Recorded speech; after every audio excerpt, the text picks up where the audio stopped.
Kaixo, Lorain Txausti naiz, 20 urte ditut, Gero Axularren ibilitakoa naiz eta goazeneko aktorea naiz. Bueno, galderatxoren bat egin didate, Gero Axularren izandako esperientzia eta pixkat nire bizitzaren inguruan, hasi que, pixka bat hori esperientzia kontatzera nator, espero txapa hundia ez sartzea.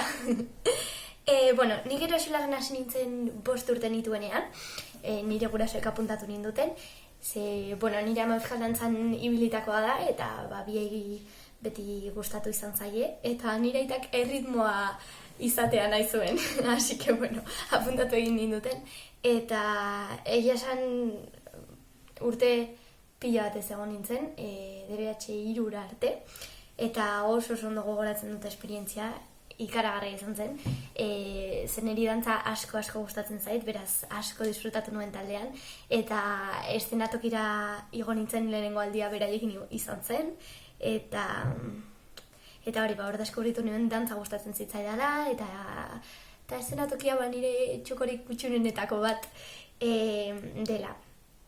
Eta horretzapenik politena galdetu diate. Nik uste Gero Axularren ibilitako guztiak edo ia guztiek berdina erantzungo dutela. Bidaiak nik uste oso esperientzia polita izan zen Galesera joan ginenikoa, eta baita Poloniara, Kroaziara, eta beste leku askotara joan ginenekoa ere bai. Eta egia da baloratzeko zerbait dela, igual momentuan ez zea konsientez, zu talde horretan zaude eta bidaiak egiten dira eta punto, baina gero kanpora ateratzen zea eta jendeak esaten dizu baina nola egontzeala Kroazian, Polonian, Galesen eszenatoki batean, eta zu, egia da baloratzekoa dela eta ikaragarria da hori lortzea eta horrelako esperientziak ematea gazte eta ume askori, beraz, hor bazaudete baloratu. Eta zer ikasi dudan? Zer ez dudan ikasi?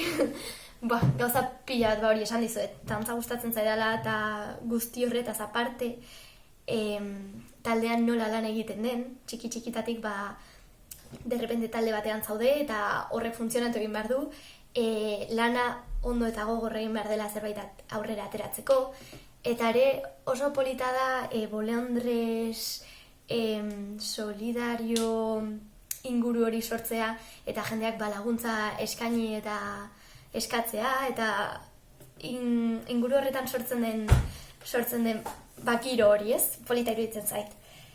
Eta ez dut kontau, 3. DBH-en utzi egin nuen antzerkira joan nintzelako, baina gero duela 2 urte, zakit, bueltatu nintzen Gero Axular dantza taldera, niri dantza egitea ikaragarri gustatzen zait, eta beste dantza batzuetan sartu nintzen, eta antzerki munduan, eta baina egia da euskal dantza niretzat beti izan dela berezia, eta beti izango dela berezia, ez dakit, barruan zerbait mugitzen didalako.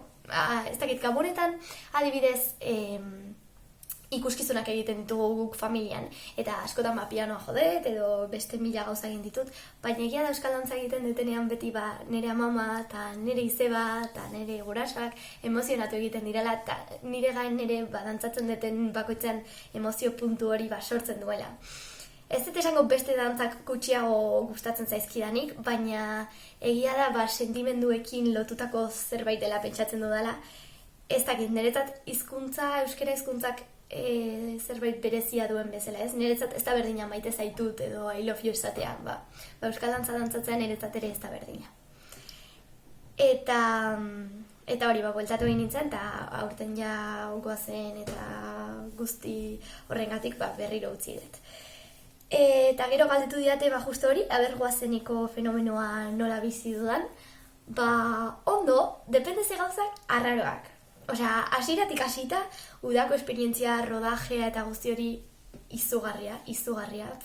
Bizi dutan esperientziarik politenetako bat, pila bat ikasi dut, antzerki munduaz rodaje bat nola egiten den, orain jaztitut seriak berdin ikusten, asko sartzen banaiz historian bai. Eta hori pila bat ikasi dut denetaz.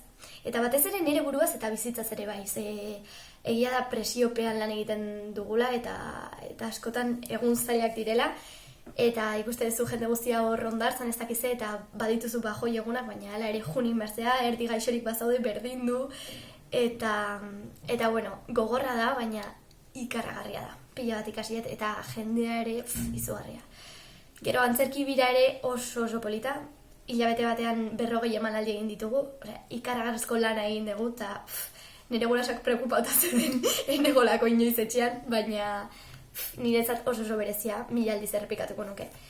Eta gero kaletik gelditzea eta lokura guzti hori, pues oainik naiz ohitzen, egia esan, gelditu ninduten lehenengo aldian, nik oso memoria txarra daukat, eta ordu erdi horrela izketan, bueno, ordu erdi ez, baina denbora izketan, kaixo ezakiz eta ni pentsatzen, Lorea pentsatu, zergatik ezagutzen duzu pertsona hori, zergatik. Totalke, enuen ezagutzen. Baina, bueno, oaina, pues, pixkatu edo, baina, arraro. Baina, bueno, egia da nik beti esaten dut. Osea, pertsona batengan irribarre bat sortzea, segundu batzutan egiten duzun zerbaitekin ja oso polita da. Bideo bat bidaltzarekin, edo norbait, lo que sea, ez? Niretzat hori oso polita da, eta bueno, horrekin geratzen naiz.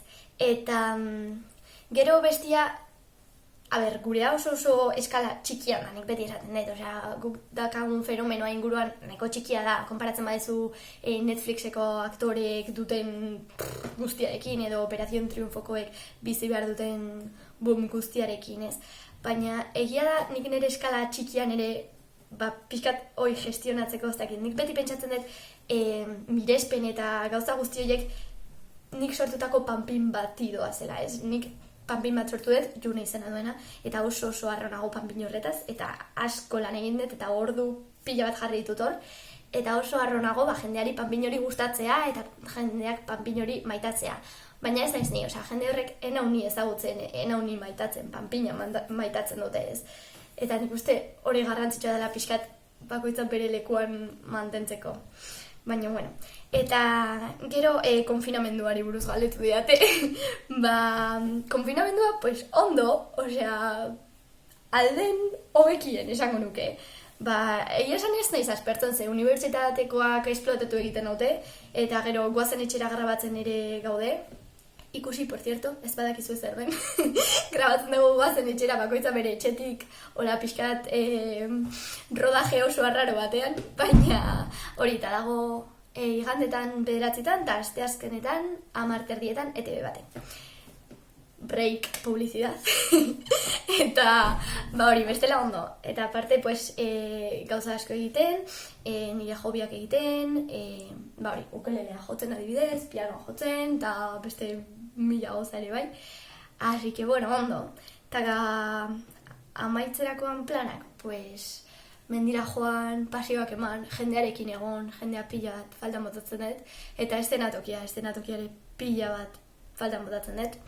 Intxaurrondon musikalak egiten ditut eta orain apirilean estrenatu behar genuen, obviamente ez dugu estrenatuko, eta pena handia dakatorregatik, así que, bueno, hori, pixkat nire hobi eta lagunei buelta egitea, así que, bueno, hau izan da dena, sentitzen dut txapa hundia sartu izara, eta ona iritsi baztea, pues, eskerrik asko ikusteagatik, eta gero Axularren baldin bazaude, edo, bueno, orokorrean gero Axularrei eskerrik asko esan nahi nien nire bizitzan horren beste aportatzeagatik, eta eskerrik asko badakidalako pertsona pila batei asko aportatzen diezuela eta esperientzia oso politak ematen dituzuela, beraz eskerrik asko, eta eskerrik asko ere euskal dantza hain maila altuan egiteagatik eta hain ondo eta profesionalki, así que bueno, muy potolo bat, agur!